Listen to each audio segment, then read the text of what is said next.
மாணவ செல்வங்கள் அனைவருக்கும் எனது அன்பு வணக்கங்கள். அன்பு மாணவர்களே, நாம் இங்கு நலமாக உள்ளோம், நீங்களும் அங்கு நலமாக இருப்பீர்கள் என எண்ணுகின்றோம். நல்லது மாணவர்களே, ரசாயனவியல் பாடப்பரப்பில் மீண்டும் உங்களை நான் சந்திக்கின்றேன். தேசிய கல்வி நிர்வாகத்தாலும் இலங்கை கல்வி அமைச்சினாலும் நெறிப்படுத்தப்படுகின்ற தொலைக்காட்சி வாயிலான இந்த கல்வி ஒளிபரப்பினூடாக உங்களை சந்திப்பது மிக மகிழ்ச்சியாக உள்ளது. இந்த ரசாயனவியலில் அலகு 12 காணப்படுகின்ற ஒரு அடிப்படை விடயம் ரசாயன சமநிலை. இந்த ரசாயன சமநிலை தொடர்பாக 3 வகுப்புகளில் நாங்கள் உங்களுடன் கலந்துரையாடியுள்ளோம். இப்போது 4வது வகுப்பினுள் பிரயோகிக்கின்றோம்.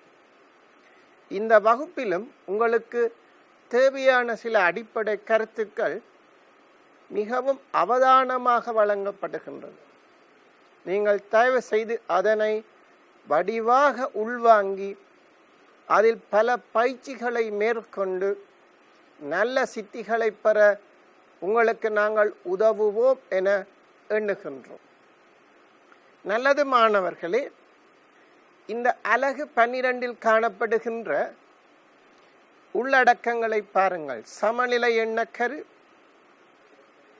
ரசாயன சமநிலை விதி, தாக்கத்திற்கான சமநிலை விதி, சமநிலை கோவை போன்ற பல விடயங்கள், அதே போன்று பல்படி தாக்கங்களுக்கான சமநிலை மாறிலிக்கான கோவைகள் வரை நாம் உங்களுடன் கலந்துரையாடியுள்ளோம்.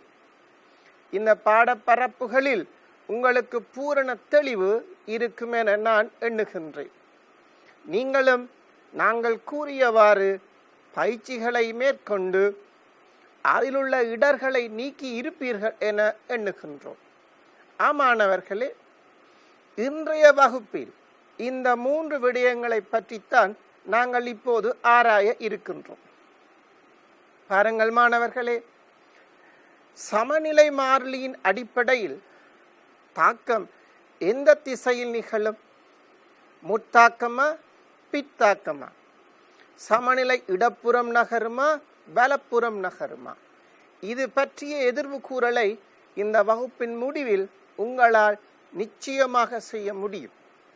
அதனை போன்று இந்த சமநிலை சரிவுகள் தொடர்பான கணிப்புகளை எவ்வாறு இலகுவாக செய்வது என்பது அடிப்படை விடயத்தை மாத்திரம் இன்று நான் உங்களுக்காக சொல்லித் தருவேன். அதற்கு அடுத்த வகுப்பில் இதனுடைய பயிற்சிகள் மூலம் உங்களுக்கு பூரணத்திறன் பெற வாய்ப்பு இருக்கின்றது. 3வது விடயமாக பாருங்கள் மாணவர்களே, சமநிலையை பாதிக்கும் காரணிகள். அதிகளவான மாணவர்கள் சிரமப்படும் இடம் அந்த இடம். சமநிலையை பாதிக்கும் காரணிகள் உங்களுக்கே ஞாபகம் இருக்கும். உங்களுடைய பாடசாலை ஆசிரியர் உங்களுடன் இது தொடர்பாக சில விளக்கங்களை தந்திருப்பார். லீ சச்சலியர் தத்துவம். இவ்வாறான விளக்கங்களை இங்குதான் நாங்கள் பார்க்க இருக்கின்றோம். அதாவது கொள்கை ரீதியாக, பண்பு ரீதியாக தாக்கம் எந்த பக்கம் நடக்கும், எந்த பக்கம் நடக்காது என்ற அறிவை நாங்கள் பெறப்போகின்றோம். ஏனெனில் இந்த விடயம்தான் தொழில் வள ரசாயனத்தில், இண்டஸ்ட்ரியல் கெமிஸ்ட்ரியில் எங்களுக்கு முக்கியமாக பயனுள்ளதாக காணப்படுகின்றது. ஆகவே இந்த 3வது விடயம் இங்கு நாங்கள் உங்களுக்கு தருகின்ற விளக்கங்களை தயவு செய்து அவதானமாக பார்த்து கொள்ளுங்கள் மாணவர்களே. நல்லது மாணவர்களே, இன்று நான் 1வது விடயத்துக்கு போக இருக்கின்றேன். தாக்க ஈவு. பாருங்கள் மாணவர்களே, தாக்க ஈவு, அதனுடைய குறியீடு Q. சில ஆசிரியர்கள் இதனை Q வேல்யூ என கூறுவார்கள், Q பெருமானம் என கூறுவார்கள். தாக்க ஈவு என்ற கருத்து இந்த சொற்பதம் அதிகளவில் பாவிக்கப்படுவதில்லை. எங்கள் ரசாயனவியலில் Q பெருமானம் என்றால் அது தாக்க ஈவை மாத்திரம்தான் குறிக்கும். இது ஒரு சிறிய விடயம். கடந்த காலங்களில் இந்த விடயம் உங்களுக்காக கடந்த பாடத்திட்டங்களில் குறிப்பிடப்படவில்லை. இந்த பாடத்திட்டத்தில் இது ஒரு சிறிய அளவில் உங்களுக்காக கதைக்கப்பட்டுள்ளது. அதனை தயவு செய்து பாருங்கள். ஒரு தொகுதி சமநிலையில் இருக்குமா? சமநிலையில் இல்லாவிட்டால் அது முத்திசையில் நகருமா, பித்திசையில் நகருமா என்ற அனுமானங்களை உங்களால் கூற முடியுமா? மாணவர்களே, குறிப்பாக ஒரு சமநிலையில் பங்கெடுக்கின்ற சில இனங்கள் ஒரு தொகுதியில் எதேச்சியாக வந்து சேருகின்றன. சமநிலையில் சம்பந்தப்பட்ட 4-5 இனங்கள் காணப்படின் அவை எல்லாம் வந்திருந்தால் அந்த கணத்தில் அது சமநிலையா அல்லது சமநிலையை தாண்டிய நிலையா அல்லது சமநிலைக்கு முற்பட்ட நிலையா? சமநிலை இல்லாவிட்டால் அந்த சமநிலை எந்த பக்கம் நகரும்? முத்திசையிலா பித்திசையிலா? இது மிக இலகுவான விடயம். உங்களுக்கு இது மிக இலகுவாக இருக்கும். ஆரம்ப அடிப்படையை மட்டும் தயவு செய்து பார்த்து கொள்ளுங்கள் மாணவர்களே. இந்த சமநிலை ஈவு என்பது ஒரு தொகுதி சமநிலையில் உள்ளதா என்பதை தீர்மானிக்கின்ற தாக்க ஈவு. சமநிலை இல்லை என்றால் அது எந்த பக்கத்துக்கு நகரப் போகின்றது என்பதை கூறக்கூடிய ஒரு பெருமானத்தை தருகின்ற ஒரு பெருமானம். மாணவர்களே, இங்கே பாருங்கள். முதலாவது விடயத்தில் நான் உங்களுக்கு சொன்னது போன்று சமநிலை மாறிலியின் அடிப்படையில் தான் இதை நாங்கள் உங்களுக்கு தர இருக்கின்றோம். அந்த வகையில் தான் தாக்க ஈவு வருகின்றது என்பதை நீங்கள் ஞாபகத்தில் நிறுத்திக் கொள்ளுங்கள். இங்கே பாருங்கள் மாணவர்களே, QC எனும் ஒரு குறியீடு வழங்கப்படலாம். அது செறிவு சார்ந்த தாக்க ஈவு. QP எனும் ஒரு குறியீடு குறிப்பிடப்படலாம். அது பகுதிய முக்கங்கள் சார்ந்த தாக்க ஈவு. உங்களுக்கு விளங்கி இருக்க வேண்டும், இந்த QC என்றது சரியாக KCக்குரிய சமன்பாடுதான், மாற்றமில்லை.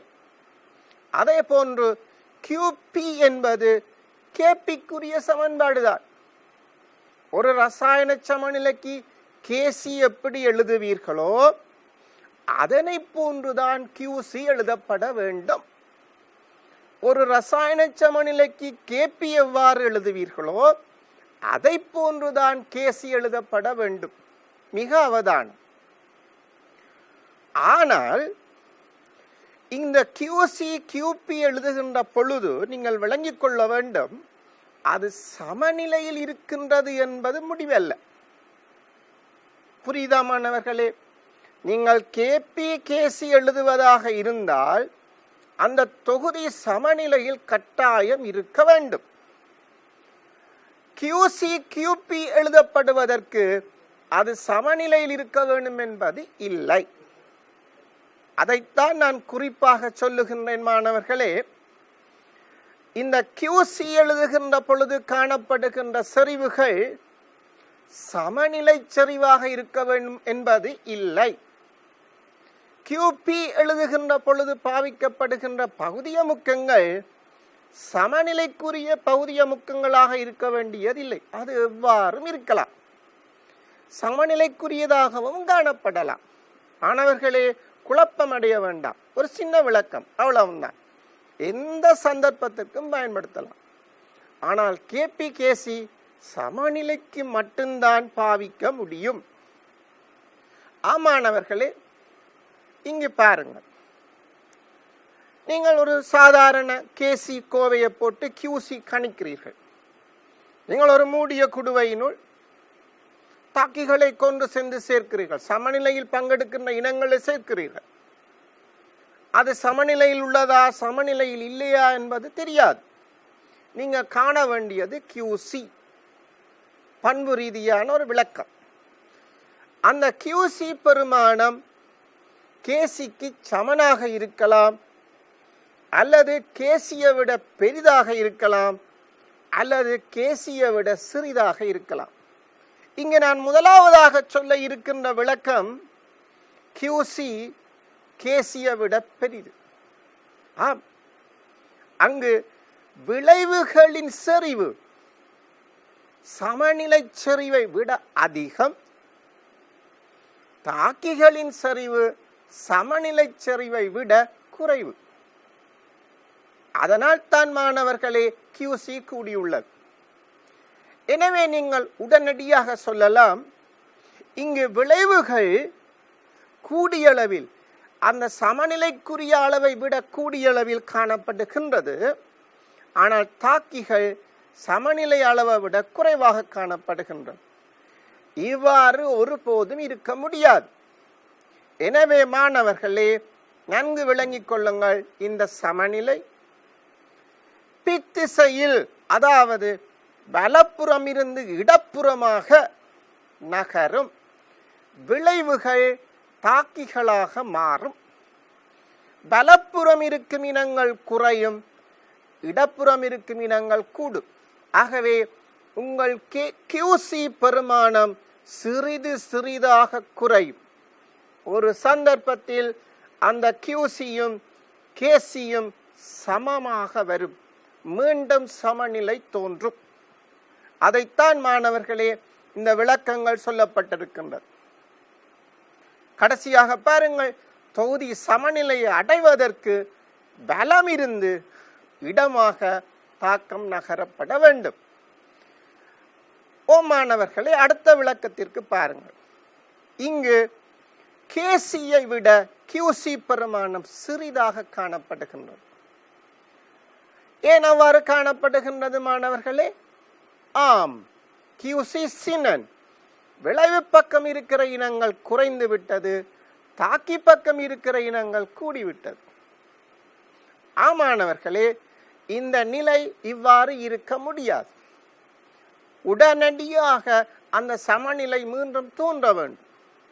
அதற்கு என்ன நடக்கலாம் மாணவர்களே? தொகுதி தன்னிச்சையாகவே இடப்புறம் இருந்து வலப்புறம் நகரும்.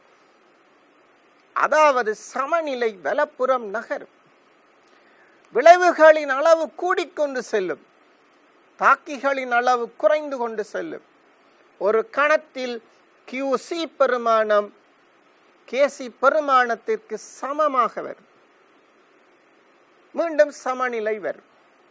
ஆகவே நீங்கள் சேர்த்தது சமநிலை கலவை அல்ல, மீண்டும் சமநிலை அடைவதற்காக அங்கே ஒரு அட்ஜஸ்ட்மெண்ட் நடக்கின்றது, ஒரு சீராக்கம் நடக்கின்றது. அவ்வளவுதான் மாணவர்கள்.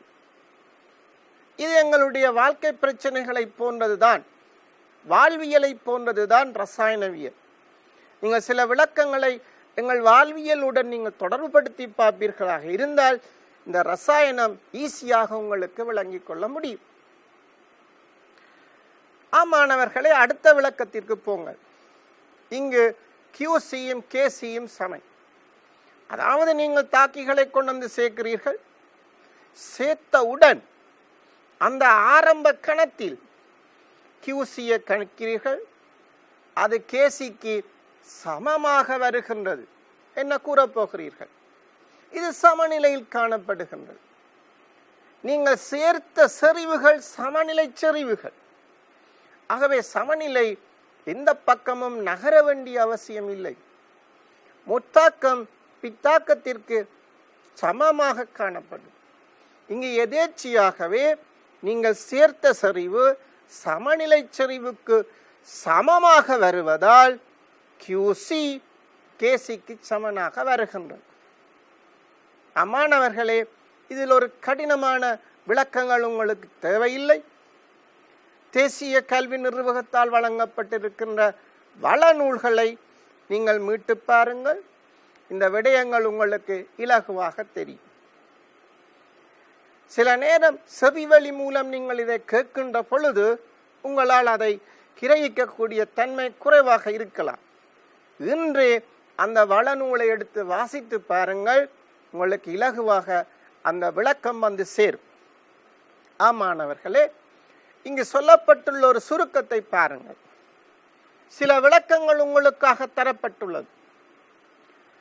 அதாவது நீங்கள் சேர்க்கப்பட்ட இனம், நீங்கள் தொகுதியினுள் தாக்கிகளை சேர்க்கிறீர்கள், அந்த அமைப்பு தாக்கிகள் கூடவாக உள்ள அமைப்பு. அதை நான் இங்கு சமநிலைக்கு முன்பான ஸ்தானம் என குறிப்பிட்டுள்ளேன். அதாவது இடப்புறம் உள்ளதாக நினைச்சு கொள்ளுங்கள். இந்த முத்தாக்கத்தின் இவ்வாறான ஒரு நிலைமை உள்ள பொழுது முத்தாக்கத்தினுடைய டெல்டா ஜி பெருமானம் மறைப்பெருமானம், பூஜ்ஜியத்தை விட குறைவான பெருமானம். இங்கு நிச்சயம் கியூ கே விட குறைவாக காணப்படும், கியூசி கேசியை விட சின்னனாக காணப்படும்.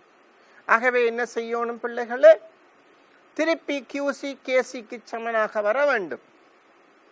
எனவே சமநிலை இடப்புறம் இருந்து வலப்புறம் நிகழும், தன்னிச்சையாக நிகழும். மீண்டும் இந்த கியூசி பெருமானம் கூடி செல்லும், கேசி பெருமானத்திற்கு சமனாகின்ற பொழுது அங்கு மீண்டும் சமநிலை வரும். இரண்டாவது உதாரணம், இங்கு டெல்டா ஜி பூஜ்ஜியமாக இருந்தால் கிப்ஸின் சுயாதீன சக்தி மாற்றம் பூஜ்ஜிய பெருமானமாக காணப்பட்டால் நீங்கள் சொல்லக்கூடிய விளக்கம் Q சமன் K. அங்கே சமநிலை காணப்படுகின்றது. மூன்றாவது விளக்கமாக நீங்கள் பார்க்க வேண்டியது சமநிலையை தாண்டிய நிலை. அதை நான் சமநிலைக்கு அப்பால் என்று சொல்லுகின்றேன். இந்த சொற்பதங்கள் இங்கு பிரயோகிக்கப்படுகின்ற சொற்பதங்களை கொஞ்சம் அவதானமாக பார்த்து கொள்ளுங்கள். இது சமநிலைக்கு அப்பால். இங்கு விளைவுகள் கூடிய அளவில் வந்துவிட்டது. போன கிளாஸிலும் போன வகுப்பிலும் நான் இது தொடர்பாக கதைத்துள்ளேன். கடந்த வகுப்பில் இந்த விளக்கங்கள் உங்களுக்கு தரப்பட்டிருக்கின்றன. அவற்றுடன் தயவு செய்து தொடர்பு படுத்தி பாருங்கள். இது சமநிலை தாண்டி விட்டது, விளைவு பக்கமாக உள்ளது. ஆகவே Q K விட பெரிதாக காணப்படும். இந்த கணத்தில் முத்தாக்கத்திற்குரிய டெல்டா ஜி பெருமானம், முத்தாக்கத்திற்கான டெல்டா ஜி பெருமானம் பிளஸ் வேல்யூ நேர்பெருமானம் பூஜ்ஜியத்தை விட பெரிதாக காணப்படும். முத்தாக்கம் சுயமாக நிகழாது. எனவே பித்தாக்கம் தான் இங்கு சுயமாக நிகழும். எனவே சமநிலை வலப்புறம் இருந்து இடப்புறமாக நகரும். இந்த விளக்கத்தை நான் இதற்கு அடுத்த ஸ்லைடில் உங்களுக்கு நான் தருவேன். மிக தெளிவாக அதனை நீங்கள் விளங்கிக் கொள்ள முடியும். இங்கே பாருங்கள் மாணவர்களே, இங்கே ஒரு வரைவு உங்களுக்காக காட்டப்பட்டுள்ளது. இந்த வரைவை நீங்கள் அவதானமாக பார்க்கின்ற பொழுது பார்க்கலாம். அங்கே வையச்சில் உங்களுக்கு காட்டப்பட்டிருப்பது K பெருமானம். அதை நீங்கள் Q ஆகவும் கருதலாம். உண்மையில் அந்த K என்பது ஒரு ஃபிக்ஸ்ட், ஒரு புள்ளியில் தான் K காணப்படும். அந்த புள்ளியை நான் K என்று குறித்திருக்கின்றேன். மற்ற பெருமானங்கள் எல்லாம் Q. இந்த X அச்சில் நேரம் குறிக்கப்பட்டுள்ளது. இந்த X அச்சில் நேரம் குறிக்கப்பட்டுள்ளது. நன்கு விளங்கிக் கொள்ளுங்கள் மாணவர்களே. இந்த வரைவு கீறப்படுகின்ற பொழுது, இந்த வரைவுக்கான தரவுகளை நீங்கள் சேகரிக்கின்ற பொழுது வெப்பநிலை மாறிலியாக பேணப்பட வேண்டும். அதனை நினைவில் வைத்துக் கொள்ளுங்கள். வெப்பநிலை மாறிலியாக பேணப்படும் பட்சத்தில் மட்டும்தான் இந்த K ஒரு நிலைத்த பெருமானம், ஒரு மாறிலி பெருமானம். ஆகவே மாணவர்களே, வெப்பநிலை மாறிலியாக இருக்க வேண்டும். இங்கே பாருங்கள், ஆரம்பத்தில் Q நல்ல பெரிதாக காணப்படுகின்றது. நேரம் பூஜ்ஜியமாக இருக்கின்ற பொழுது Q மிக பெரிய பெருமானமாக காணப்படுகின்றது. நேரத்துடன் Qவின் பெருமானம் குறைந்து சென்று மாறா பெருமானம் அடைகின்றது. அந்த மாறா பெருமானம் K. அல்லது இந்த Qவின் பெருமானம் குறைவாக இருந்திருந்தால், இந்த K விட குறைவாக இருக்குமாக இருந்தால் நேரத்துடன் என்ன நிகழும் மாணவர்களே? Qவின் பெருமானம் கூடி கொண்டு சென்று ஒரு நிலையில் மாறாமல் செல்லும். ஒரு உச்ச அளவை அடைந்து மாறாமல் செல்லும். அந்த மாறா பெருமானம் தான் K. இங்க நீங்கள் வையச்சில் QC எடுத்திருப்பீர்களாக இருந்தால் இங்கே KC வழங்கப்படும்.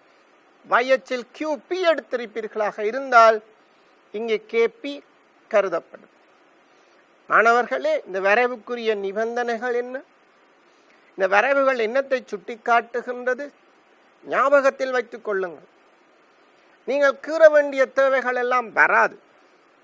ஆனால் வரைவின் ஊடாக கேள்விகள் கேட்கப்படுகின்ற பொழுது மிக விரைவாக அந்த வரைவை விளங்கி நுணுக்கமாக தவறின்றி விடை கூற வேண்டும். மீண்டும் நீங்கள் இதைவிடக்கூடிய விளக்கங்கள் உங்கள் வளநூல்களில் தரப்பட்டுள்ளது. தயவு செய்து அதை நீங்கள் மீட்டு பாருங்கள், வாசித்து பாருங்கள். ஆமானவர்களே, நீங்கள் அடுத்த விடயத்துக்கு போங்கள். இங்கே முதலாவதாக நான் உங்களுக்கு ஒரு தாக்கம் தந்திருக்கின்றேன், ஒரு சமநிலை தாக்கம். யார் பங்கெடுக்கணும்? H2 வாயு, I2 வாயு, HI வாயு பங்கெடுக்கணும். ஒரு H2 வாயு ஒரு I2 வாயுவுடன் தாக்கமடைந்து 2 HI வாயு வருகின்றது. மாணவர்களே, ரசாயன சமநிலையில் எந்த வினாவாக இருந்தாலும் தாக்கத்தை நீங்கள் சரிவர உள்வாங்க வேண்டும். தாக்கி யாரு? தாக்கிகளின் பீசமான குணகம் என்ன? தாக்கிகளினது பௌதிக நிலை என்ன? இவை அனைத்தும் சரிவர அறிந்த பின்னர்தான் அந்த சமநிலை தொடர்பான மேலதிக விளக்கத்தை பெற முயற்சி செய்யுங்கள். தயவு செய்து இந்த விளக்கத்திற்காக கொஞ்ச நேரம் செலவழித்து முழு முயற்சியுடன் முழு ஆர்வத்துடன் அதை நீங்கள் புரிந்து கொள்ள முயற்சி செய்யுங்கள்.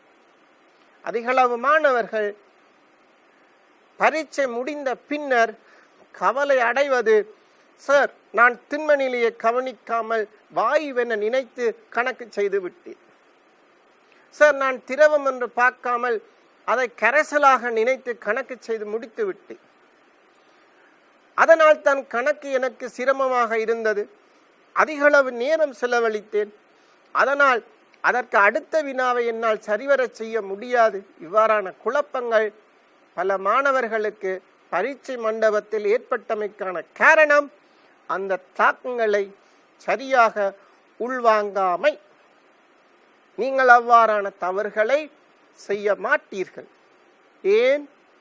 இப்போது நான் சொல்வதை நீங்கள் அவதானமாக செவிமடுத்து அது தொடர்பான பயிற்சிகளை அதிக அளவில் செய்வீர்கள். எனவே தவறு செய்ய மாட்டீர்கள். அதற்கான கேசி சமன்பாடு தரப்பட்டுள்ளது. சரியானு பாருங்கள். HI கேஸின் செறிவின் வர்க்கம், H2 கேஸின் செறிவு, I2 கேஸின் செறிவு, கேசி பெருமானம். QC சமன்பாடு என்று கேட்டால் எவ்வாறு எழுதுவீர்கள்? QCக்கான சமன்பாடு என்ன? ஒரே சமன்பாடு, எந்த மாற்றமும் இல்லை, அதே சமன்பாடு தான் வரும். புரியுதா மாணவர்கள்? ஆனால் கேசி என்றால் நீங்கள் போடுகிற HI கேஸின் செறிவு சமநிலை செறிவு, I2 கேஸின் செறிவு சமநிலை செறிவு, H2 கேஸின் செறிவு சமநிலை செறிவு. நல்லது மாணவர்களே, இந்த கேசியின் அலகு என்னவாக இருக்கும்? யோசித்து பாருங்கள். ஓம், நீங்க எடுத்த விட சரி, அலகு இல்லை. இந்த கேசிக்கும் கேபிக்குமான தொடர்பு எவ்வாறு வரும்? சென்ற வகுப்பில் நாங்கள் கதைத்திருக்கின்றோம். யோசித்து பாருங்கள். ஆம், கேபி சமன் கேசி. நன்கு விளங்கி இருப்பீர்கள். ரைட் மாணவர்களை, இது தொடர்பான ஒரு வரைவு காட்டப்பட்டுள்ளது. அவதானமாக அந்த வரைவை நீங்கள் பார்க்க வேண்டும். சின்ன விளக்கம், இதில் பெரிய கஷ்டம் இல்லை. இந்த வரைவில் என்ன விளக்கம் தேவை என்றாலும் முதல் அச்சை கவனியுங்கள். Y அச்சில் நீங்கள் என்ன சொல்லுகிறீர்கள்? செறிவு. அதாவது இந்த HI கேஸின் செறிவு, H2 கேஸின் செறிவு, I2 கேஸின் செறிவு. மூல் DM -3, மூல் டெசிமீட்டர் -3 எந்த அலகிலும் வரலாம். X அச்சில் என்ன போட்டிருக்கின்றோம்? படிவாக பாருங்கள். நேரம். அங்குதான் நீங்கள் அவதானமாக பார்க்க வேண்டும். நேரம் 2 பக்கத்தால போடப்பட்டுள்ளது. இடமிருந்து வலமாகவும் கூடுகின்றது, வலமிருந்து இடமாகவும் கூடுகின்றது. நீங்கள் நோக்குகின்ற பொழுது எதை நோக்க வேண்டும் என்பதை பாருங்கள். சரி மாணவர்களே, நேரத்தை நான் இடமிருந்து வலமாக பார்க்கிறேன். X அச்சில் இருக்கின்ற நேரத்தை நான் இடமிருந்து வலமாக பார்க்கின்றேன். நீங்களும் பாருங்கள் என்ன நடக்கின்றது மாணவர்களே. ஆரம்பத்தில் H2 கேஸும் I2 கேஸும் தான் கூடிய செறிவில் காணப்படுகின்றது. HI கேஸின் செறிவு குறைவாக காணப்படுகின்றது. ஆகவே அந்த சமன்பாட்டில் போட்டு பாருங்கள். Q பெருமானம் நிச்சயமாக K விட குறைவாக காணப்படும். பாருங்கள் மாணவர்களே, Q பெருமானம் K விட சின்னதாக காணப்படும். அவ்வாறு காணப்பட முடியாது. சமநிலை குழம்பும். இந்த சமநிலை பலப்புறமாக நகரும். H2 வாயுவும் I2 வாயுவும் HI வாயுவாக கூடிய அளவில் மாற்றப்படும். HIயின் செறிவு கூடும். மாணவர்களை பாருங்கள், HIயின் செறிவு கூடுகின்றது. ஐதரசனும் அயடினதும் செறிவு குறையும். மாணவர்களை பாருங்கள், செறிவு குறைகின்றது. இதில் ஒரு விளக்கத்தை நீங்கள் அவதானமாக பார்க்க வேண்டும். ஒரு H2 கேஸ் 2 HI கேஸாக மாறும். ஒரு I2 கேஸ் 2 HI கேஸாக மாறும். ஆகவே மாணவர்களே, இந்த H2 கேஸ் I2 கேஸில் ஏற்படுகின்ற மாற்றத்தை காட்டிலும் HI கேஸின் செறிவில் ஏற்படுகின்ற மாற்றம் பெரியது, படித்திறன் கூடியது. அதை நீங்கள் அவதானித்துக் கொள்ள வேண்டும். கணித விளக்கங்கள் தயவு செய்து நீங்கள் அவதானமாக எடுத்துக்கொள்ள வேண்டும். மாணவர்களே, நேரம் செல்லுகின்ற பொழுது குறித்த நேரத்தின் பின்னர் சமநிலை உருவாகின்றது. அது அவ்வாறே செல்லும்.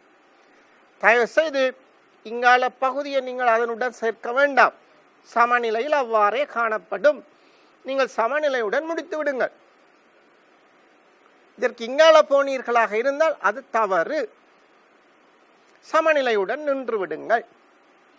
ஆகவே ஆரம்பத்தில் I2 கேஸ் H2 கேஸின் செறிவு உயர்வாக காணப்பட்டது, அது குறைந்தது. HI கேஸின் செறிவு குறைவாக காணப்பட்டது, கூடியது, சமநிலை அடைந்தது. மாணவர்களே, இந்த நேரத்தை நான் இந்த திசையில் பார்த்தால் இங்கு நேரம் குறைவு, அங்கு நேரம் கூட, இங்கு நேரம் 0, அங்கு நேரம் உயர்வு. அப்படி யோசித்து பாருங்கள். எங்களுடைய வலப்புறம் இருந்து இடப்புறமாக நகருங்கள். அம்புக்குறி போடப்பட்டுள்ளது, அவதானமாக பாருங்கள். என்ன சொல்லுவீர்கள்? ஆரம்பத்தில் HI கூடிய அளவில் காணப்பட்டுள்ளது. HI கூடிய அளவில் காணப்பட்டுள்ளது. H2 வாயுவும் I2 வாயுவும் குறைவாக காணப்பட்டுள்ளது. நேரம் செல்ல செல்ல HI கேஸ் குறைகின்றது, H2 கேஸ் I2 கேஸ் கூடுகின்றது. மாணவர்களே, HI கேஸின் செறிவு அதிகமாகவும் H2 வாயு I2 வாயுவின் செறிவு குறைவாகவும் இருந்தால் Q பெரிதாக காணப்படும். K விட Q பெரிய பெருமானமாக காணப்படும். அவ்வாறு இருக்க முடியாது. Qவை குறைக்க வேண்டும். ஆகவே HI கேஸின் செறிவு விழும், H2 கேஸ் I2 கேஸின் செறிவு உயரும், மீண்டும் சமநிலை வரும். மாணவர்களே, இந்த சமநிலைக்கு அங்கால் இருக்கின்ற வரைவை நீங்கள் நோக்க வேண்டாம். இந்த சமநிலையிலேயே அந்த தொகுதி அப்படியே செல்லும். இப்போது புரிகின்றதா மாணவர்களே? ஒரு சிறிய விளக்கம், இதில் கடினம் ஏதும் இல்லை.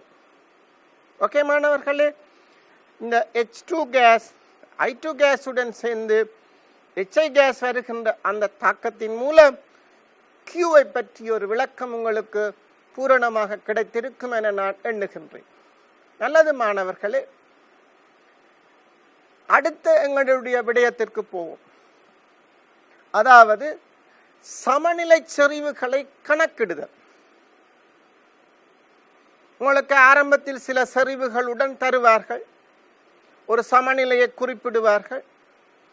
அந்த சமநிலை இனங்களினுடைய ஆரம்ப செறிவு என்ன என குறிப்பார். அதாவது மாணவர்களே, நீங்கள் சமநிலை கலவை ஆக்குகின்ற பொழுது ஒவ்வொரு செறிவும் என்ன செறிவில் பேணி உள்ளீர்கள் என குறிப்பிடுவீர்கள். சமநிலைக்கு பின்னர் அதன் செறிவு என்ன என கேட்பார்கள். இலகுவான கணித முறைகளை பயன்படுத்தி நீங்கள் அதனை தீர்க்கலாம். இது தொடர்பான அதிகளவு பயிற்சிகள் நான் அடுத்த வகுப்பில் தருகின்றேன். அடிப்படை விடயத்தை மட்டும் இங்கு நான் கருதுகின்றேன். உங்களுக்காக சில விளக்கங்களை தருகின்றேன். ஆமாணவர்களை, இவ்வாறான ஒரு வினா உங்களுக்கு வரப்பட்டிருந்தால் நீங்கள் செய்ய வேண்டிய சில ஒழுங்குமுறைகள் காணப்படுகின்றன. முதலாவதாக அந்த தாக்க சமன்பாட்டை சரியாக எழுதுங்கள்.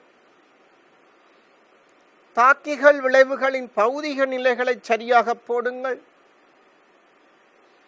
பீசமான குணகங்களை சரியாக இடுங்கள். அதாவது தாக்கத்தை சரியாக எழுதுங்கள். இரண்டாவது விடயம், ஒரு அட்டவணை ஒன்று நீங்கள் தயாரிக்க வேண்டும். நான் அடுத்த வகுப்பில் இது தொடர்பான அட்டவணைகள் உங்களுக்கு அதிக அளவில் காட்டுவேன். அந்த அட்டவணையில் அந்த சமன்பாட்டின் கீழ் இந்த 3 விடயங்களை நீங்கள் குறிப்பிட வேண்டும். ஒன்று, ஆரம்ப செறிவு.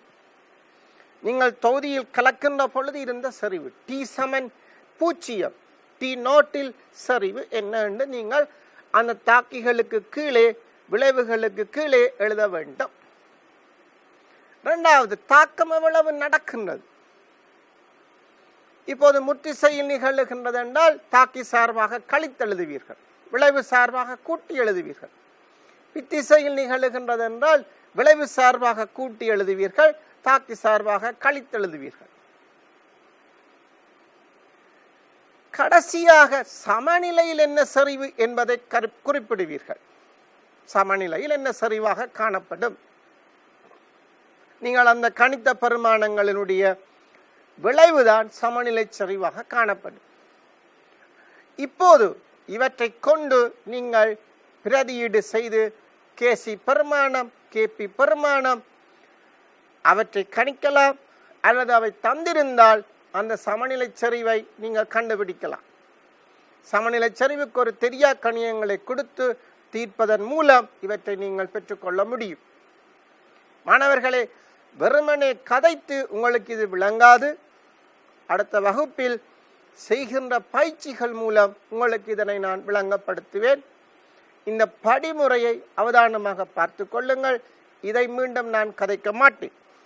மாணவர்களே, 3வது விடயத்தினுள் நாங்கள் செல்ல இருக்கின்றோம். 3வது விடயத்தினுள் நாங்கள் உட்புகின்றோம். அவதானமாக பாருங்கள். சமநிலையை பாதிக்கும் காரணிகள். எங்களுடைய பாடத்திட்டத்தில் கடைசி விளக்கம் இதுதான், சமநிலையை பாதிக்கும் காரணிகள். இந்த வகுப்பில் இதனை பூரணமாக சொல்ல முடியாது. இதனுடைய அடிப்படை விளக்கத்தை மட்டும் இதில் நான் உங்களுக்கு தருவேன். பயிற்சிகளின் மூலம் இதனுடைய பூரண விளக்கத்தை நான் உங்களுக்கு தர முயற்சி செய்கின்றேன். அது அடுத்த வகுப்பில் நிகழும். மாணவர்களை பாருங்கள், ஒரு பரிசோதனை ஒரு குறிப்பிட்ட நிபந்தனையில் காணப்படும். ஒரு மூடிய தொகுதியில் தாக்கிகள் விளைவுகள் எல்லா இனங்களும் காணப்படும். மொட்டாக்க வீதம் பித்தாக்க வீதத்திற்கு சமனாக காணப்படும். இது ஒரு இயக்க சமநிலை. இது உங்களுக்கு தெரிந்த விடயம். இந்த சமநிலையை உங்களால் குழப்ப முடியுமா? இந்த சமநிலையை உங்களால் மாற்ற முடியுமா? யோசித்து பாருங்கள். ஆம், குழப்ப முடியும், மாற்ற முடியும். ஆனால் ஒன்றை மட்டும் ஞாபகம் வைத்துக் கொள்ளுங்கள். மிக மிக முக்கியமான விளக்கம் இந்த வகுப்பிலும் நான் உங்களுக்கு சொல்ல இருக்கின்றேன்.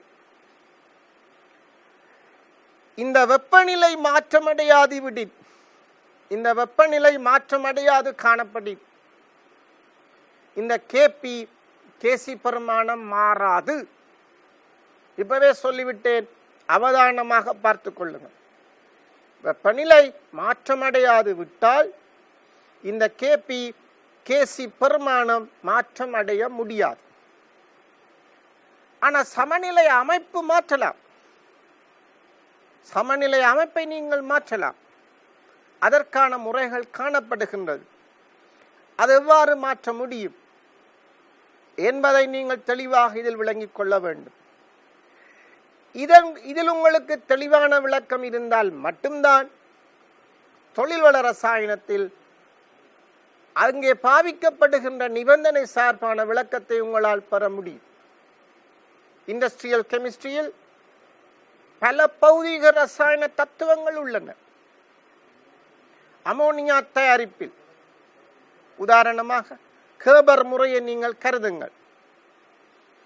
அங்கு பாவிக்கின்ற வெப்பநிலை 450 பாக சி தொடங்கி 550 பாக சி.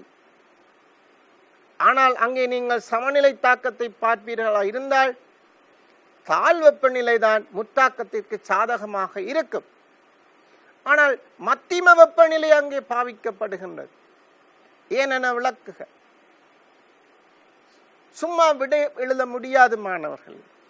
ரசாயனவியலுடன் சம்பந்தப்பட்ட கருத்துக்களை அதில் உள்வாங்கித்தான் எழுத வேண்டும். அந்த விளக்கத்தை நீங்கள் இதிலிருந்தும் பெறுவீர்கள். அலகு 11 நீங்கள் கற்றுக்கொண்ட தாக்க இயக்கவியல் அதிலிருந்து பெற்றுக்கொண்ட அறிவையும் பயன்படுத்தித்தான் இந்த தொழில் வள ரசாயனத்தில் காணப்படுகின்ற பௌதீக ரசாயன தத்துவங்களை உங்களால் பூரணமாக விளங்கிக் கொள்ள முடியும். ஆமாணவர்களே, பரிசோதனை நிபந்தனைகளில் ஏற்படுகின்ற மாற்றம் சமநிலையை குழப்பம். இந்த குழப்பம் நாங்கள் எதிர்பார்க்கின்ற விளைவை கூடிய அளவில் தரலாம் அல்லது குறைந்த அளவில் தரலாம். அதாவது சமநிலை ஸ்தானத்தை மாற்றி அமைக்கலாம். அது எவ்வாறு மாறும் என்பதை அவதானிப்பதற்கு நாங்கள் இப்போது முயற்சிப்போம். இங்கே பாருங்கள் மாணவர்கள்,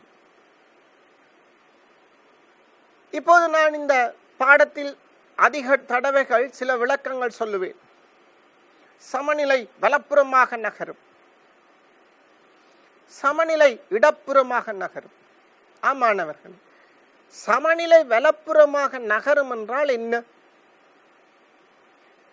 அதாவது இடப்புறம் இருக்கின்ற இனங்கள் குறைந்து வலப்புறம் இருக்கின்ற இனங்கள் கூட போகின்றது என கருத்து.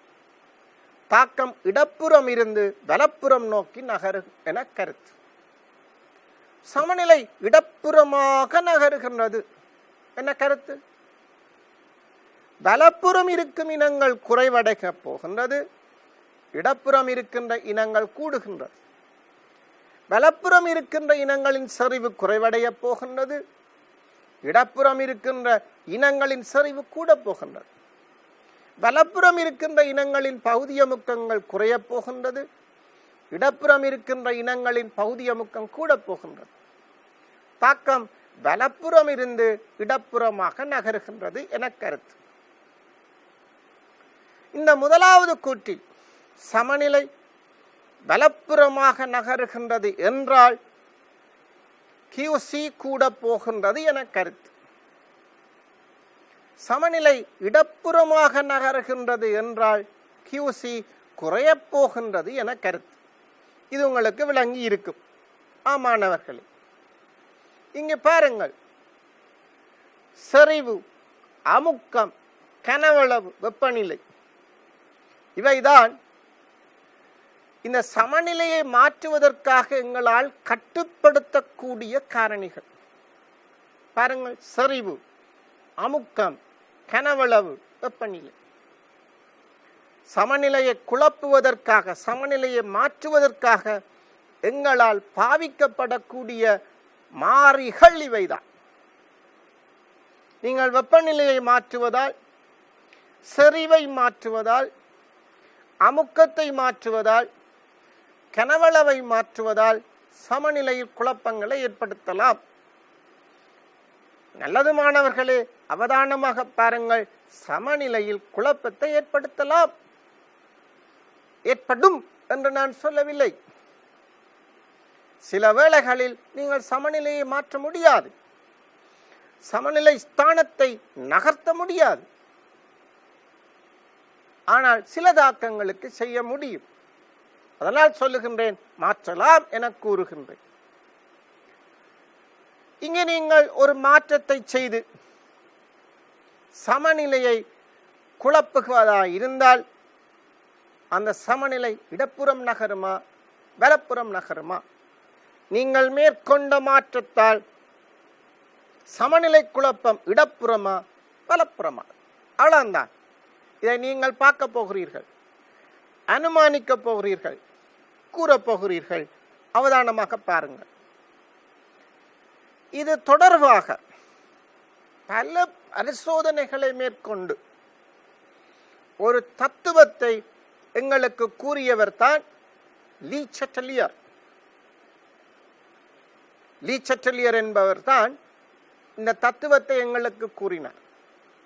அவரது தத்துவத்தை நாங்கள் விளங்கி வைப்போமாக இருந்தால் இந்த சமநிலை குழப்பத்தை பண்பு ரீதியாக தவறின்றி செய்ய முடியும், பண்பு ரீதியாக விளக்கத்தை கூற முடியும். அந்த கருத்து என்ன என்பதை நீங்கள் முயற்சி செய்யுங்கள். சாதாரணமாக நீங்கள் இடத்தில் நிற்கிறீர்கள், ஒரு சமநிலையில் இருக்கிறீர்கள், நீங்கள் ஸ்டடியா நிற்க வேண்டும் என எதிர்பார்க்கிறீர்கள். அங்கே ஒரு ஆள் வந்து உங்களை தள்ள முயற்சித்தால் என்ன செய்வீர்கள்? அவருக்கு எதிராக ஒரு விசையை கொடுப்பீர்கள்.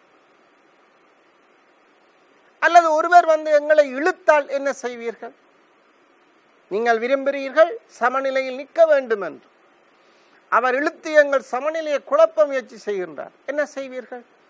அவருடைய இழுவைக்கு எதிராக நாங்கள் ஒரு விசையை கொடுத்து அவருடைய இழுவை நாங்கள் நிராகரிப்போம், அவற்றை நாங்கள் இழிவளவாக்குவோம். இது எங்கள் வாழ்வு.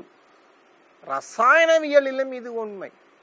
அதைத்தான் லீ சட்டலியர் தத்துவம் என குறிப்பிடுகின்றோம். பாருங்கள் மாணவர்களே, அவதானமாக பாருங்கள். இதில் இருக்கின்ற எல்லா சொற்களையும் அப்படியே மனனம் செய்ய வேண்டியதில்லை. அந்த விளக்கத்தை நீங்கள் விளங்கிக் கொள்வீர்களாக இருந்தால் உள்வாங்கி உங்களோட மொழி நடையில் நீங்கள் விடை எழுதினால் போதுமானது. அந்த கருத்துக்கள் அங்கே போதுமான அளவில் குறிப்பிடப்பட்டிருந்தால் போதும். ஒவ்வொரு எழுத்துக்களாக ஒவ்வொரு சொற்களாக நீங்கள் பாடமாக்கி விடை எழுத முயற்சி செய்ய வேண்டாம். பாடமாக்குவது படிப்பல்ல, விளங்குவதுதான் கல்வி. புரிந்து கொள்ளுங்கள். ஒரு தொகுதியின் சமநிலை நிபந்தனைகளை தீர்மானிக்கும், அதாவது காரணிகளை, அந்த சமநிலையை என்னென்ன காரணிகள் தீர்மானிக்கின்றன, மாற்றுவதன் மூலம் அந்த காரணிகளில் மாற்றம் தொகுதியை அம்மாற்றத்தின் விளைவை குறைப்பதற்கு அல்லது அதை ஈடு செய்வதற்கு ஏற்ப மாற்றமடையும். நீங்கள் ஒரு மாற்றத்தை செய்து சமநிலையை குழப்புவீர்களாக இருந்தால் அந்த தொகுதி அந்த மாற்றத்தை குறைப்பதற்கு, அதை ஈடு செய்வதற்காக தன்னை அமைத்துக் கொள்ளும் என்பதுதான் அந்த விளக்கம். ஓகே மாணவர்களே, சின்ன விளக்கம். ஒரு தொகுதியின் சமநிலை நிபந்தனைகளை தீர்மானிக்கும் ஏதாவது காரணிகளின் மாற்றம் தொகுதியை அம்மாற்றத்தின் விளைவை குறைப்பதற்கு அல்லது ஈடு செய்வதற்கு, சமப்படுத்துவதற்கு அல்லது அதிகரிப்பதற்கு, குறைப்பதற்கு அல்லது ஈடு செய்வதற்கு ஏற்ப மாற்றம் அடைய செய்யும்.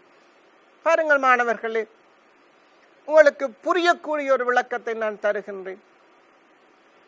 சேர்க்கப்பட்ட தாக்கி அல்லது விளைவின் செறிவு, சேர்க்கப்பட்ட பதார்த்தம் நுகரப்படும் விதமாக விளையுள் தாக்கம் நிகழும். இதன் மூலம் சேர்க்கப்பட்ட தாக்கி அல்லது விளைவு அகற்றப்படும். மாணவர்களே, ஒரு சிறிய விளக்கம். நீங்கள் ஒரு தொகுதியினுள் ஒரு தாக்கியை கொண்டு சென்று விடுகிறீர்கள் அல்லது விளைவை கொண்டு சென்று விடுகிறீர்கள். ஆகவே அந்த குறிப்பிட்ட இனத்தின் செறிவு கூடும். மாணவர்களே, இது சமநிலை குழப்பம். அந்த குழப்பம் நீங்கள் சேர்த்த செறிவை குறைக்கும் முகமாக இருக்கும். அவ்வளவுதான். எதை நீங்கள் அறிமுகப்படுத்தினீர்களோ அதன் செறிவு கூடியிருக்கும். அந்த சமநிலை என்ன செய்யும்? அதை குறைக்கும் என்றதுதான் லீ சட்டலியரின் கருத்து. இதை இன்னொரு விதமாக கூறுகிறேன் பாருங்கள். இங்கே வசனத்தை வாசித்து பாருங்கள். ஒரு தொகுதியினுள் தாக்கி அல்லது விளைவை உட்செலுத்துகிறீர்கள். ஒரு குறித்த இனத்தை உள்ளே கொண்டு சென்று விடுகிறீர்கள். என்ன நிகழப் போகின்றது? அதன் செறிவு கூட போகின்றது. சமநிலை உடனடியாக குழம்பும். அந்த மாற்றத்தை எதிர்க்கும். அந்த சேர்க்கப்பட்ட அந்த இனத்தின் செறிவை குறைக்கும். மீண்டும் புதிய சமநிலை வரும். இந்த ரெண்டு கருத்தையும் தயவு செய்து மாணவர்களே புரிந்து கொள்ளுங்கள், நன்கு கிரகித்துக் கொள்ளுங்கள். ஏனெனில் தொடர்ந்து வரப்போகின்ற விளக்கங்களில் இவை உங்களுக்கு தேவைப்படும். சமநிலையில் உள்ள தாக்கத்தில் ஏதாவது ஒரு தாக்கியின் அல்லது விளைவின் செறிவில் மாற்றத்தை ஏற்படுத்தினால், மாற்றம் அவ்வாறென்றால் கூடலாம் அல்லது குறையலாம், மாற்றத்தை ஏற்படுத்தினால் செறிவு மாற்றத்தின் விளைவை இழிவளவாக்குமாறு சமநிலை கலவையின் அமைப்பு தானாகவே மாற்றமடையும். இங்கு மாற்றம் என்று சொல்லுகின்ற பொழுது அதிகரிப்பும் வரலாம், குறைப்பும் வரலாம், உயர்ச்சியும் வரலாம், வீழ்ச்சியும் வரலாம். புரிந்திருக்கும் மாணவர்கள், தானாகவே நிகழும், தன்னிச்சையாகவே நிகழும். ஒரு புதிய ஒரு சமநிலை உருவாகும் கணம் வரை இது நிகழும். சின்ன விளக்கம் நன்கு விளங்கி வைத்திருப்பீர்களாக இருந்தால் எந்த வினா வந்தாலும் வெட்டி தள்ளுவீர்கள், ஒரு பிரச்சனையும் கிடையாது. ஆமாணவர்களே, இதற்கு ஒரு உதாரணத்தை நான் உங்களுக்கு தருகின்றேன், பாருங்கள். மீண்டும் அந்த சமநிலை தாக்கம், ஐதரசன் வாயு அயோடின் வாயுடன் தாக்கமடைந்து ஐதரசன் அயோடைட் வாயு தருகின்ற தாக்கம், சின்ன தாக்கம். கேசி நான் எழுதியிருக்கின்றேன் பாருங்கள். நான் எழுதியிருக்கின்றது சரியா இருக்கின்றதா என்பதை செவ்வை பாருங்கள். இப்போது எனக்கு நீங்கள் ஆசிரியராக இருப்பீர்கள். இந்த தொலைக்காட்சி வாயிலான கல்வி ஒளிபரப்பில் அது ஒரு நன்மை. இங்கு வழங்கப்பட்டுள்ள தகவல்கள் சரியானதா என நீங்கள் பார்க்கலாம், செவ்வை பார்க்கலாம். உங்களால் அது முடியும் என்றால் அது எங்களுக்கு வெற்றி. நாங்கள் செய்கின்ற இந்த செயற்பாட்டுக்கு வெற்றி. இந்த செயற்பாட்டுடன் உழைத்துக் கொண்டிருக்கின்ற இந்த உழைப்பாளிகளுக்கு வெற்றி. ஆமாணவர்களே, இதுதான் உண்மை நிலை. ஒன்றுமே புரியவில்லை, சரியோ பிழையோ தெரியவில்லை, இது சரியாகவும் இருக்கலாம் பிழையாகவும் இருக்கலாம் என்று இருந்தால் எல்லாமே தோல்வி. இது சரியா பிழையா என்று எவ்வாறு நீங்கள் பார்க்க முயற்சி செய்கிறீர்களோ அப்போது நீங்கள் கற்க தொடங்கி விட்டீர்கள் என்பது கருத்து. ஆமாணவர்களே, கியூசி அதே பெருமானம். கேசி எழுதுவதாயிருந்தால் அந்த எச்ஐ கேஸின் சரிவு சமநிலை சரிவாக இருக்க வேண்டும். கியூசி எழுதுவதாக இருந்தால் அவ்வாறு இருக்க வேண்டிய அவசியம் இல்லை. உங்களுக்கு பரிச்சயமாக வேண்டும் என்பதால் தான் அதை நான் காட்டியுள்ளேன். இந்த வரைவை பாருங்கள் மாணவர்களே. அந்த சமநிலை தொகுதியினுள் நீங்கள் H2 வாயுவை கொண்டு சென்று விடுகிறீர்கள், ஐதரசன் வாயுவை கொண்டு சென்று விடுகிறீர்கள். பாருங்கள், H2 வாயுவை உட்செலுத்தல் என்று சொல்லப்படுகின்றது. அவ்வாறு செலுத்தினால் என்ன நிகழப் போகின்றது என்பதை இந்த வரைவு காட்டுகின்றது. இந்த வரைவு உங்களுக்கு தெளிவாக அதை சுட்டி காட்டுகின்றது. அவதானமாக பாருங்கள். ஆம், ஆரம்பத்தில் இருந்து பார்ப்போம்.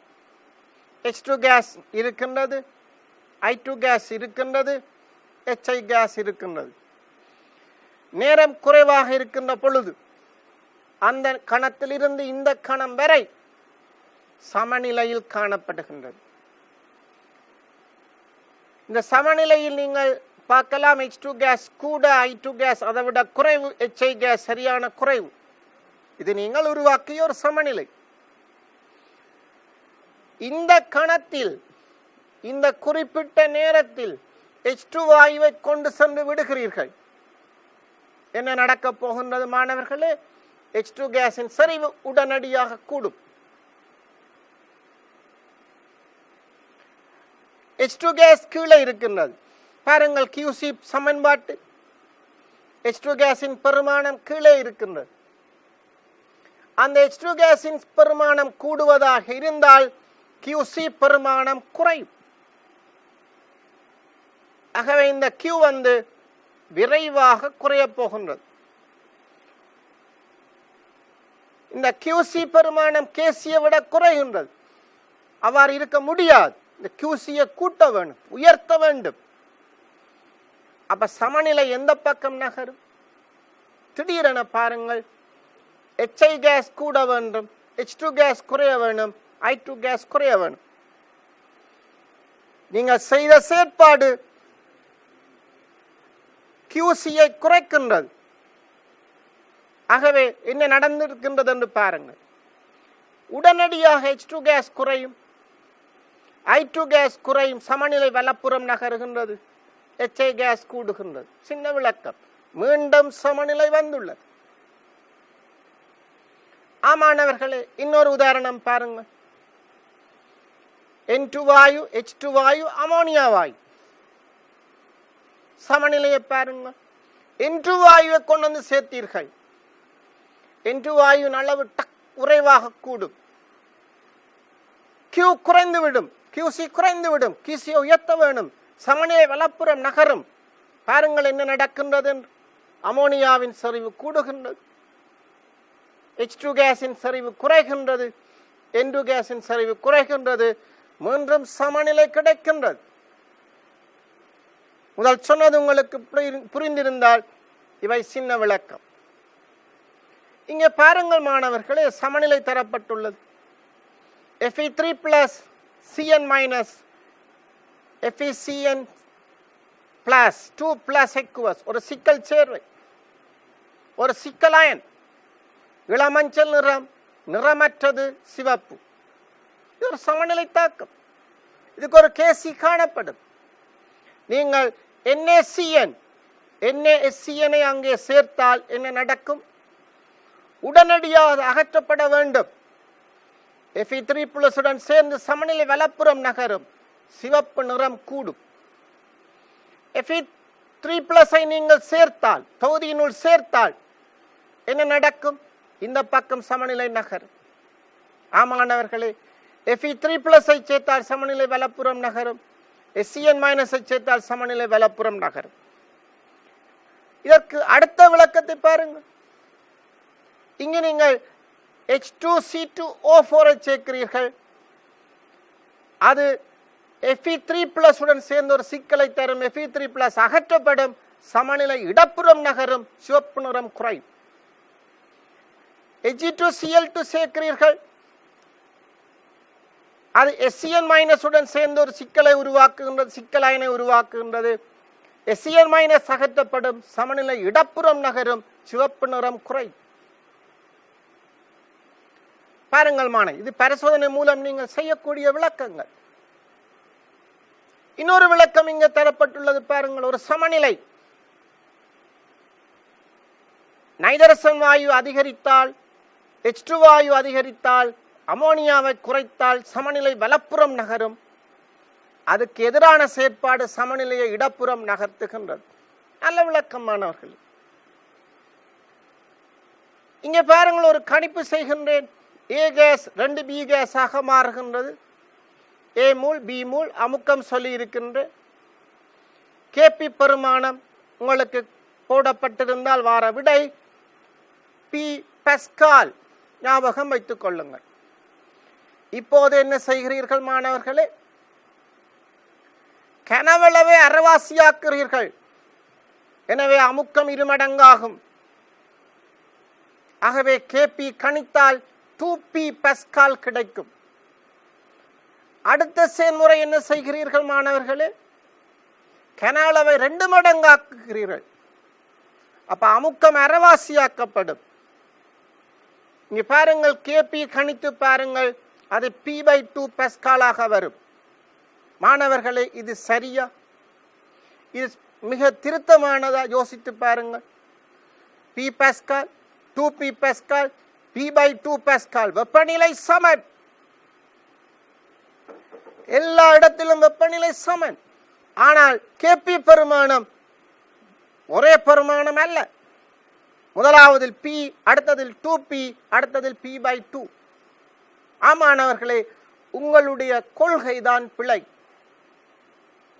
நீங்கள் நான் சொன்ன மாதிரி கணிப்பை செய்வது தவறு. இது ஒரு சமநிலை தாக்கம். எனவே இந்த கணிப்பை நீங்கள் செய்த நுட்பம் பிழை, அது தவறு. வெப்பநிலை மாறாவிட்டால் Kp மாற முடியாது. அதை நீங்கள் ஞாபகத்தில் வைத்துக் கொள்ளுங்கள். ஆமானவர்களே, பாருங்கள். முதலாவது சிஸ்டம் நாங்கள் சமநிலைக்குரிய தாக்கம். இரண்டாவது, நீங்கள் கனஅளவை அரைவாசியாக்குறீர்கள், கனஅளவை அரைப்பங்காக்குறீர்கள். என்ன நடக்க போகின்றது? சமநிலை இடப்புறம் நகருகின்றது. ஆமானவர்களை யோசித்து பாருங்கள். உங்களுடைய Kp பெருமானம் 2P வந்தது, அதை குறைக்க வேண்டும், மீண்டும் P ஆக வேண்டும். ஆகவே என்ன நடக்கின்றது? சமநிலை இடப்புறம் நகருகின்றது. பாருங்கள், A' விட A' அளவு கூடுகின்றது, B விட B' அளவு குறைகின்றது. இந்த மேலே A கேஸால் வருகின்ற அமுக்கம் குறைய போகின்றது. A கேஸால் வருகின்ற அமுக்கம் P1 அது கூட போகின்றது. B கேஸால் வருகின்ற அமுக்கம் P2 அது கூட போகின்றது. B கேஸால் வருகின்ற அமுக்கம் P2 அது குறைய போகின்றது. ஆகவே மீண்டும் எங்களுடைய சமநிலை கிடைக்கின்றது. ஆமானவர்களே, அவதானமாக பாருங்கள். இந்த P குறைகின்றது, P2 எங்களுக்கு குறைகின்றது, P1 கூடுகின்றது. எனவே மீண்டும் அந்த அமுக்க மாறிலி P பாஸ்கலாக வருகின்றது. இன்னொரு விளக்கம் இங்கே பாருங்கள். இங்கு சமநிலை வலப்புறமாக நகருகின்றது. A கேஸ் B கேஸாக மாறுகின்றது. ஆகவே A விட A டபுள் டேஷ் குறைய போகின்றது, B விட B டபுள் டேஷ் கூட போகின்றது. B-யினால் ஏற்படுத்தப்படுகின்ற அமுக்கம் உயரப் போகின்றது, A-யினால் ஏற்படுத்தப்படுகின்ற அமுக்கம் குறைய போகின்றது. B-யினால் ஏற்படுத்தப்படுகின்ற அமுக்கம் கூட போகின்றது, A-யினால் ஏற்படுத்த போகின்ற அமுக்கம் குறைய போகின்றது. மீண்டும் சமநிலை அடையும். அப்போது B-யின் அமுக்கம் P4 வர்க்கம், அப்போது A-யின் அமுக்கம் P3. இதை பிரித்தால் வார விடை P பாஸ்கலாக காணப்படும். ஆகவே Kp மாற்றமடைய கூடாது என்பதால், Kpயை சமனாக்க வேண்டும் என்பதால் சமநிலை இவ்வாறு மாற்றம் அடைகின்றது. மாணவர்களே, புரிந்திருக்கும் என நான் நினைக்கின்றேன். அடுத்த வகுப்பிலும் நான் இது தொடர்பாக நல்ல விளக்கங்களை உங்களுக்கு தருவேன். மாணவர்களே, இன்று வகுப்பு இனிமையாக சென்றிருக்கின்றது, உங்களுக்கு மகிழ்வாக இருந்திருக்கும் என நான் நினைக்கின்றேன். மீண்டும் இந்த நிகழ்வில் பங்களிப்பு செய்கின்ற இந்த தொழில்நுட்பவியலாளர்கள் அவர்கள் சார்பாகவும், தேசிய கல்வி நிர்வாகம் கல்வி அமைச்சு சார்பாகவும் உங்களுக்கு நான் மிக்க மகிழ்ச்சியை தெரிவித்துக் கொண்டு நல்ல பலன்களை பெற்றுக்கொள்ளுமாறு வேண்டிக் கொள்ளுகின்றேன். அடுத்த வகுப்பில் உங்களை நான் சந்திக்கின்றேன் மாணவர்களே. அதுவரை விடைபெறுகின்றேன். நன்றி, வணக்கம்.